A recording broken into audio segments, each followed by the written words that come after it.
A'udzubillahi minasyaitonirrajim. Bismillahirrahmanirrahim. Alhamdulillahirabbil alamin wassalatu wassalamu ala asyrafil anbiya'i wal mursalin wa ala alihi wa sahbihi ajma'in. Rabbi shrah li sadri wa yassir li amri wahlul 'uqdatam min lisani yafqahu qawli. Allahumma la sahla illa ma ja'altahu sahla wa anta taj'al huzna idza syi'ta sahla. Amma ba'd.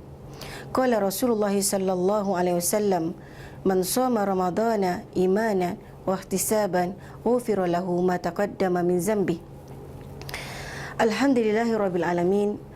Bersyukur kita kepada Allah Subhanahu wa taala kerana dengan limpah kurnia, inayah dan hidayah Allah, Allah berikan kita sekali lagi peluang untuk bersama di bulan yang penuh dengan keberkatan, di bulan yang penuh dengan keampunan, di bulan yang penuh dengan ganjaran-ganjaran pahala yang dihidangkan kepada kita sebagai umatnya.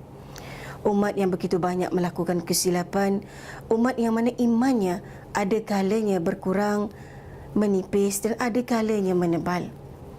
Allah yang sangat memahami betapa umatnya ini dengan penuh kelemahan didatangkan kita satu bulan untuk mentarbiah diri, untuk mengisi sebagai satu panduan hidup pada masa selepas ini. Bulan di mana kita membuktikan segala amal 5 bulan yang terdahulu dan bulan merupakan persiapan untuk meneruskan 6 bulan yang akan datang. Tuan-tuan, puan-puan, hadirin hadirat yang dirahmati Allah sekalian, Ramadan datang lagi. Apakah kita pasti bahawa kita akan dapat bertemu sekali lagi pada Ramadan depan? Belum tentu, tuan-tuan dan puan-puan. Kerana untuk bertemu dengan akhir Ramadan, kita juga belum pasti. Kerana nyawa dan ajal kita bukan milik kita. Andai ini Ramadan kita yang terakhir, maka sebagai persiapan, ya Allah berikan kita peluang untuk sekian kalinya lagi dan lagi. Buktikanlah bahawa peluang kali ini kita tidak sia-siakan. Kita isinya dengan penuh rasa syukur, dengan penuh rasa insaf bahawa kita benar telah diberi peluang oleh Allah Subhanahu wa taala. Tuan-tuan, puan-puan, hadirin hadirat yang dirahmati Allah sekalian, justru itulah kalau kita ibaratkan Ramadan ini sebagai sebuah institusi yang mendidik diri, yang untuk mengupgrade integriti kita, yang untuk memantapkan jati diri kita, memantapkan integriti kita sebagai hamba-Nya ini, maka sebagai sebuah institusi pastilah ada syarat-syarat, pastilah ada undang-undang, pastilah ada peraturan yang seharus kita jaga. Kerana kita bimbang kita tidak dapat menjalani Ramadan ini, kita tidak dapat mengakhiri pengajian ini dengan menghasilkan sebuah sijil yang diberi nama sijil keampunan. Tuan-tuan dan puan-puan yang dirahmati Allah sekalian, kalau kita lihat tadi bahawa Ramadan sebagai sebuah institusi yang telah ditentukan oleh Allah, sesungguhnya dalam sebuah hadis Imam Tirmizi dan Abi Daud meriwayatkan dengan maksud sebuah hadis itu, iaitu orang yang sengaja membatalkan puasa satu hari pada bulan Ramadan bukan kerana suatu keringanan ataupun bukan kerana sesuatu yang dibolehkan oleh Allah Subhanahu wa taala, maka puasa satu tahun beliau dapat menggantikannya sekalipun tidak akan mendatangkan, tidak akan memberikan pahala yang sama sebagaimana pahala-pahala sebelumnya. Kalau kita lihat hadis ini menceritakan betapa ruginya orang yang meninggalkan sehari dalam bulan Ramadan dengan tanpa alasan-alasan yang munasabah, alasan-alasan yang dibolehkan. Justru itu hadis ini menyebutkan orang yang sengaja membatalkan puasa satu hari di bulan Ramadan bukan kerana suatu keringanan ataupun sakit, maka puasa satu tahun belum dapat menggantikan puasa yang ditinggalkannya itu. Tuan-tuan dan puan-puan yang dirahmati Allah sekalian, begitulah sekali alangkah ruginya kalau kita meninggalkan satu hari di bulan Ramadan ini tanpa ada alasan-alasan yang munasabah, alasan-alasan yang dibolehkan, alasan-alasan yang diharuskan. maka biarpun seumur hidup kita gantikan, maka tidak akan sama pahalanya dengan satu hari kita berpuasa di bulan Ramadan.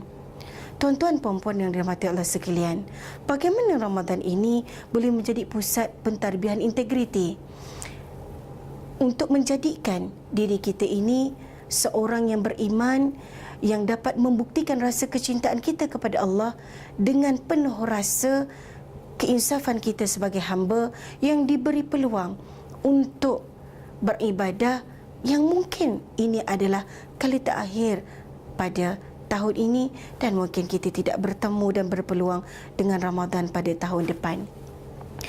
Tuan-tuan dan puan-puan yang dirahmati Allah sekalian, antara perkara penting yang harus diambil kira pada bulan Ramadan ini, perkara yang sangat mudah untuk kita lalai dan lupa, yang kadang-kadang kita jalani Ramadan ini dengan tidak makan dan minum seharian.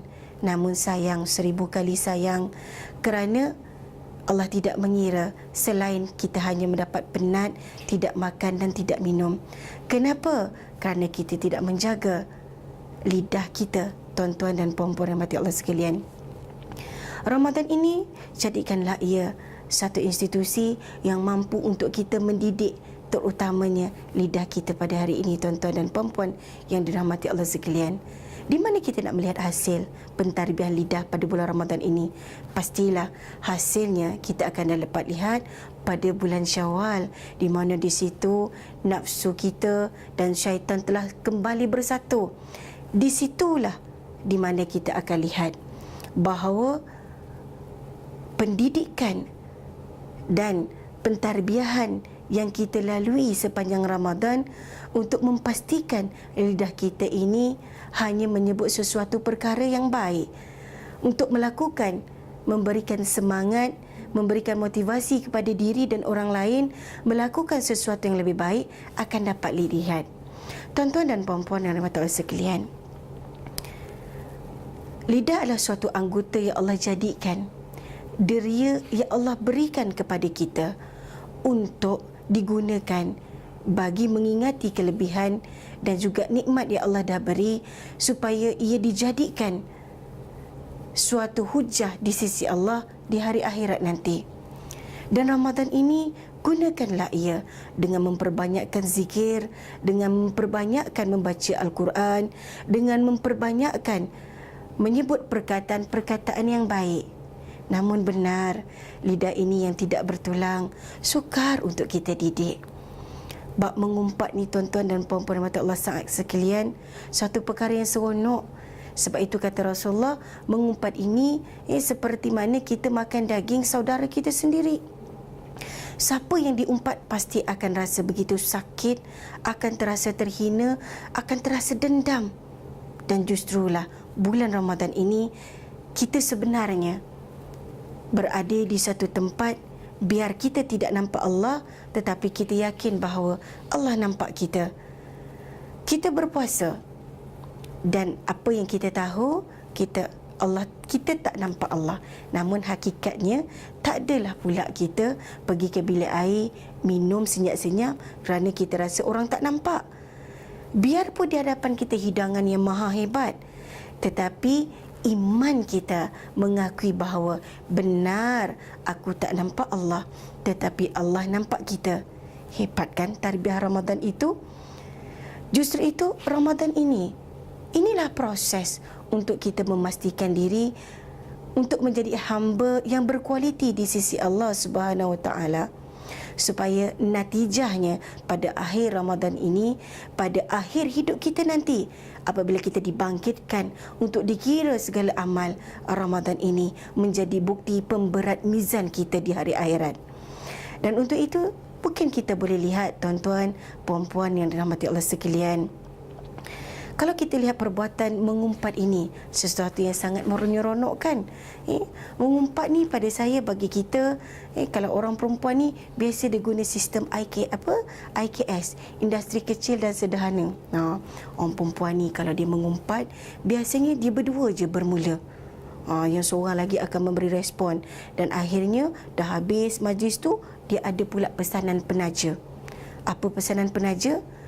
Sama je, copy paste dengan yang lain. Ingat, jangan cerita dengan orang. Nanti habis aku. Seorang lagi akan pula menyaut seruan itu dengan kata, tak, kau boleh percaya dengan aku.